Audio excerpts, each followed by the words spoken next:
మన పిల్లలేరే పాపా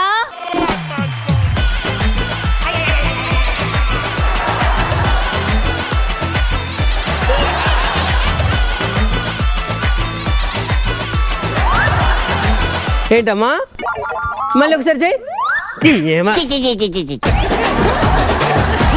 పోయినసారి చెప్పాను కదా సార్, అదేమో తిండిది నాకి నా ఆస్తి అంతా తీసేసింది. ఇదేమో హీరోయిన్ అవుతానన్న మోజులో మొత్తం ఎగ్జామ్స్ అన్ని ఫెయిల్ అయింది. ఇప్పుడు ఏం చేస్తావు చెప్పు. నానా పెళ్లి కావాలి. ఎవరికి? నాకు.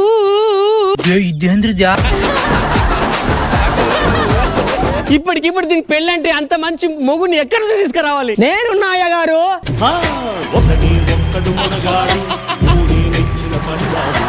నేను దానికి మొగుడు కావాలన్నా, నువ్వేం చేసావురా? నాకేం తక్కువ అయ్య గారు, అందగాన్ని గుణవంతుణ్ణి, పైగా యుఎస్ రిటర్న్. యుఎస్ రిటర్న్ ఏంట్రా? యుఎస్ పోదామని ఎయిర్పోర్ట్ పోయినా పాస్పోర్ట్ లేదని రిటర్న్ పంపించారు. దాన్ని యుఎస్ రిటర్న్ అంటారా? యుఎస్ పోకుండా రిటర్న్ వస్తే రిటర్న్ కదా. ఇప్పటికిప్పుడు దీనికి పెళ్లి చేద్దాంటే నాకు ఆస్తి కూడా లేదు, ఎలా రా? మా అయ్య గారికి 7 తరాలు కూర్చొని తినే ఆస్తులు ఉండే, కానీ మా అయ్య గారే 8వ తరంలో పుట్టిడు. ఎద్దులో ఉన్న ఏడిస్తే దరిద్రంగా ఉంటుంది.